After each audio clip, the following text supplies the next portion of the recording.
नमस्कार मित्रांनो, पहा 2 दिवस झालं होतं आपल्या ह्या पिल्लाचं पोट जाम झालं. कालच पिल्लू शेळी जणली होती आणि हे पहा पिल्लू झालं तिला हे. पण काय झालं, काल दूध पिल्याच्या नंतर त्याचं पोट जाम झालं. त्याला परत जुलाब लगी वगैरे काहीच नाही झाली. म्हणून मित्रांनो आपण घरगुती उपचार केला त्याला. बघू शकता हे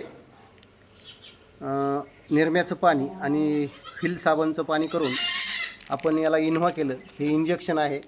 या स्त्रीलनं जिथून संडास करतो तिथून आपण हे पाणी भरलं मित्रांनो आणि लगेच त्याला संडास झाली. बघू शकता 2 दिवस तिची संडास थांबली होती आणि हे इन्व्हा केल्यामुळे त्याचं पोट आता साफ झालेलं आहे.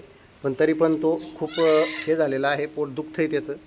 तर अशा पद्धतीने मित्रांनो इन्व्हा करायचं खूप सोपं आहे. काय करायचं आहे तर निरम्याचं आणि व्हील साबणाचं पाणी करायचं आहे आणि ते पाणी पिल्लू संडास करतं तिथून एक 10-20 ml आतमध्ये सोडायचं आणि अशा पद्धतीने मित्रांनो इन्व्हा केल्याच्या नंतर 1 मिनिटाच्या आतच त्याला लगेच संडास झाली. मित्रांनो बघू शकता खूप संडास टाकली त्यांनी. तर अशा पद्धतीने मित्रांनो आपण इन्व्हा केलेला आहे याचा.